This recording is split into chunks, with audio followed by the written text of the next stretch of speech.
Hi everyone, welcome to Review of the Week. It's your host James, and guess who's back yet again for the fourth week in a row? Hello! It's Alistair.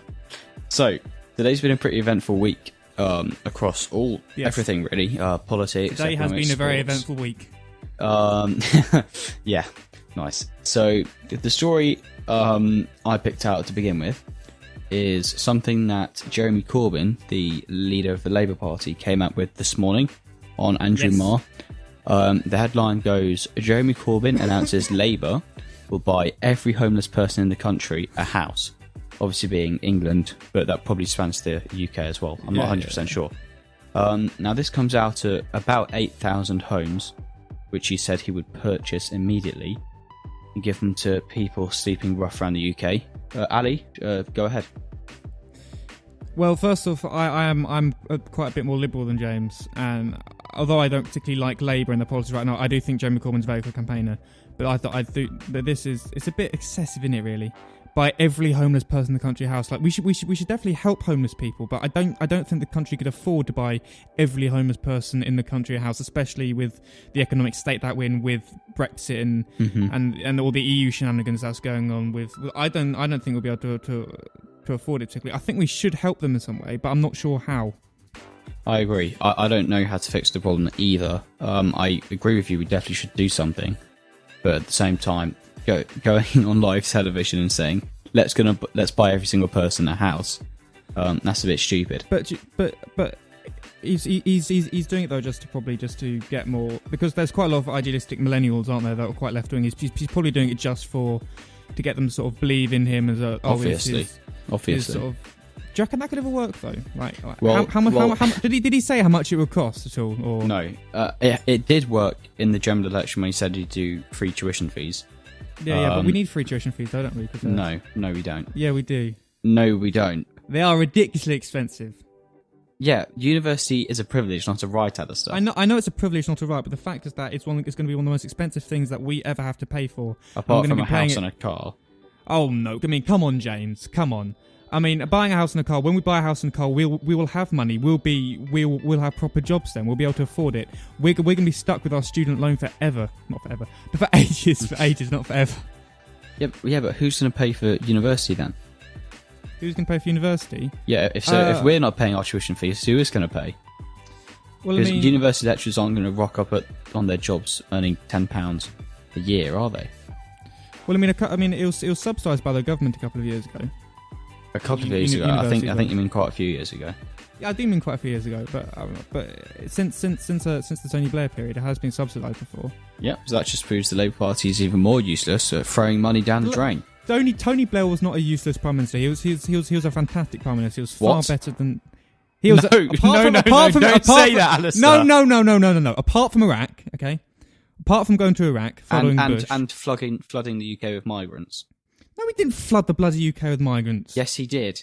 No, he didn't. And Gordon Brown was on his flipping side. Yes, Gordon Brown made people poor. No, they didn't make people. They didn't raise taxes whatsoever. Their main policy was we're not going to raise the taxes at all. They were a centrist libertarian, not libertarian. They were a centrist party. Okay, they were the most centrist Labour has ever been. They are the embodiment of moronism, Alistair. How the hell was Tony Blair the embodiment of moronism? Let's just go back to the story.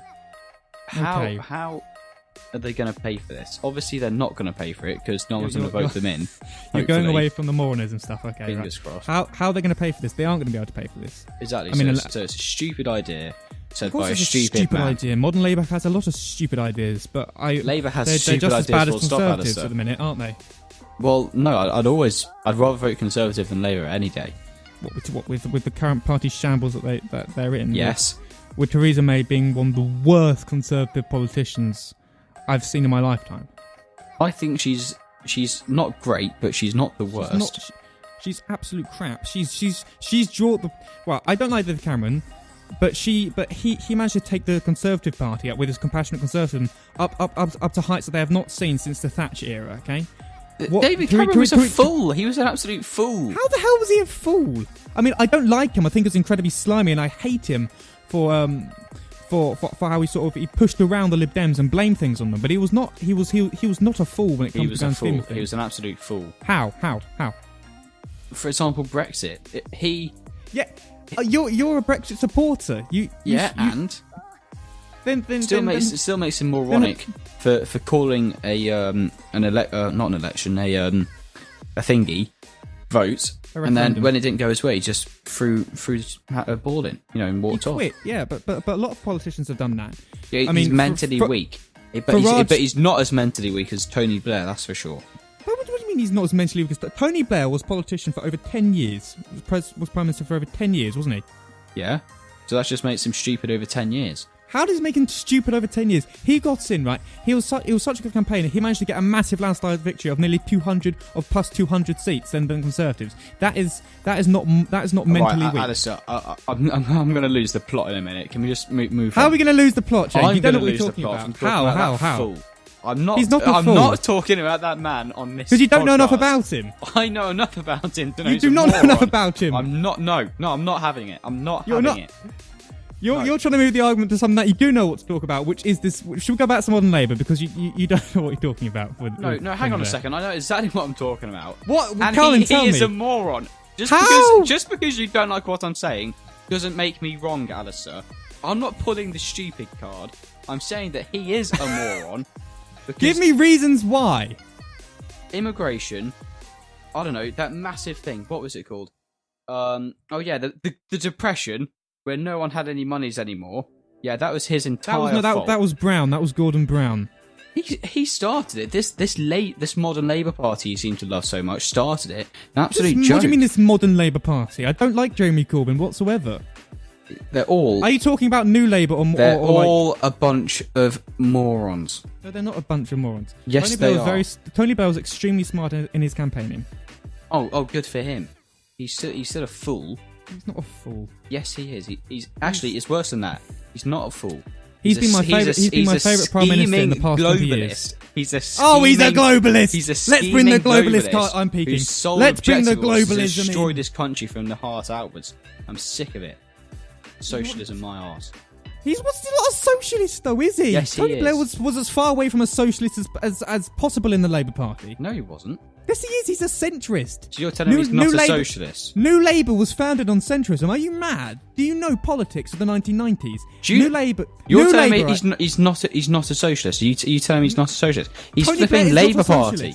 Tony Blair is not a socialist. Jeremy Corbyn is a socialist. Tony Blair is not a socialist. Tony Blair was trying to get away from socialism because it hadn't worked in any of the 1980s where Thatcher had been Prime Minister. No one had wanted socialism in. That's why Tony Blair got him, because he said, look, this is New Labour. This is very hip. This is very trendy. This is very centrist. This is moving away from the left wing, moving towards the centre ground, even possibly right wing. He was moving away from socialism. No. That's why he got in. No, I disagree. He's a champagne socialist. I'm sick to death. Oh, he's not. No, yes, Jeremy Corbyn is a champagne socialist. No, he's not. Jeremy Corbyn's a communist, if you want to start labelling people. Oh, no, he's not a communist. Yes. He's a socialist. He's not a communist. So buying houses for every single homeless person. Yes, That's abolishing tuition fees. Taxing private school fees That's not communism, James. That's socialism. No, it's not. That is communism. That's not communism. He's a flipping commie. He's a Marxist. If he, as the state, was paying people their wages, although he is socialist, he's not communist. There's a difference. He's a communist. But he's not a communist. Does he want high taxes? Yes. Does he want to nationalise everything? In communism, there'd be no taxes. Is he a fool? Yes, that makes him a socialist. The state would give out the wages. A communist, even. He's a commie. If he was a communist, right, there would be no taxes because the state would own everything. Exactly. And therefore there'd be no private property and nothing to pay the government because the government are giving you everything. Yeah, that sounds like Jeremy Corbyn to me. That's not what Jeremy Corbyn... Jeremy Corbyn's raising taxes in a socialistic fashion. Steal from the rich, give to the poor. That's socialism. No, that's communism when you take everything from the rich so they're not rich anymore, then spreading that out equally so everyone's poor. Communism, that's what he wants to do. He's a communist. There's no private property. He is a communist. No, he's not. He's just a socialist. No, he's a communist disguised as a socialist who win the votes for the fools who were born after 1990 who can't spell cat backwards. And all we're getting from him is communism left, right and centre. Unfortunately, the reality is he's probably going to be the next Prime Minister. Yeah, it's because that's the Conservatives are shambles. But what you're telling me is, okay? No. What you're telling me is you want this commie in charge of this country, Alistair. It will be even worse than what happened in 2008. It will be even worse. I don't want this communist in charge of the country. What I'm saying is he's not a communist, though. I'm saying he's a socialist. The goddamn commie. If James, do you know this idea of adversarial and consensus politics? No, because I don't do politics A level, so therefore I've got other things to be learning. I do, okay, and we looked at the different policies of the parties, and apart from a few economic policies, Alistair, you're being taught by socialists, right? Yeah, no. He is not a socialist. This is the bias that people put up with in this country. James, they absorb things from the BBC. Biased. They absorb things from the BBC. We looked at the manifestos of the parties. And they think it's all we true. looked at the manifestos of the parties. Well, Alistair, are you telling me that the manifestos on the parties' websites are biased? Ali, this leads me nicely on to the next story. Okay, let's move on. A think tank, Civitas, alleges that there is pro-Remain bias at the BBC. So let's just think about this. From the period from 2005 to 2015, 16 even, there were 4,275 guests discussing the EU on the BBC. Okay. Now, of those 4,275, 123, right? 123 of 4,000 wanted to leave the EU. But it gets worse. So, of those 274 hours of TV monitored about the EU between 2002 and 2017, 14 speakers were Brexit advocates, right? So, when we live in a society that is 100% biased against anyone who's not a flipping communist, and you've got fools like Jeremy Corbyn throwing lollipops at everyone born after 2000 for free tuition fees, right? How are pro-Remainers communists? This is globalism central, Alistair. We're living at globalist central. I'm sick of it. Globalism. Globalism is just a scapegoat. You don't even know what globalism is. Globalism is just a scapegoat for shit you don't like. Do you watch Alex Jones and Milo Yiannopoulos? No. So I watch Milo, don't watch Alex, because Alex is just an idiot. You don't know Alex is a salesman. Alex, that's all he is, okay? I like how you're steering away from the I like how you're steering away from the guy who apparently went to MIT. Every single person interviewed by the studied an alumni course there. He's a goddamn Ramona. Them two. Here we go. They see problems with the government, chemicals in the water. They see chemicals in the water. And then they sell you water. They are hard salesmen, James. My favourite people. No, evils. Pot-bellied James, he doesn't care about you, only cares about his pocket, and he only cares about making hard sells for government conspiracies that he funds. Oh, so is that why he's been building churches for the past 30 years around America? Oh, he's built a few churches. We should forgive Mr. Alex Jones, apart from the conspiracies that he's taken part in, and ripping off gullible people who think that the government really is putting chemicals in the water and selling them the water. People. You are the gullible people who are succumbing to this treachery.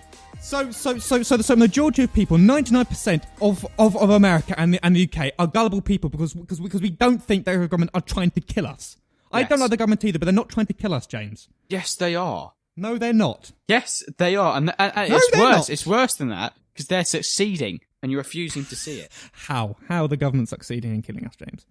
No, we're not having this discussion now. We've had this discussion. No, we've never had this discussion. Tell me how the government are trying to kill us. Okay, just chemicals in the water, the Wi-Fi, and the radiation, the pollution. No, we're not getting into this. This is not what's happened in the week. This is a constant threat. But this is what you always come back to every week: is globalism, globalism. You've never told me why you hate globalism so much. Yes, I have. This is not the review of the week, Alistair. What you're talking about right now is the review of the past 50 years, the review of our lifetimes and our parents' lifetimes, and it's But you've never told me, James. You've never told me why you hate globalists so much. All you've come back with is a load of conspiracy theories of the globalists are doing this. Globalists are not. Who the hell even are globalists? Obama, Bush, what? There's two globalists, and they're the one who are putting chemicals in the water. It's the bunch of elites around the world who want to complete dominion over the world. So this has got as much legitimacy as the Rothschild theory. Is that what you're saying? All right. Because we see their effects day in, day out. How? I don't see any globalist effect. In fact, before you start, because they spouting on pulled about the them wool a over few your weeks eyes ago. perfectly well, like they have the rest of the population. Have they? You need to take a red pill, Alison, and wake up from your. I've been red pilled, James. I used to be a massive liberal. I've been red pilled. You have not been red pilled. I have been red pilled. No, you haven't. You took the blue pill because you're weak. I used to be a proper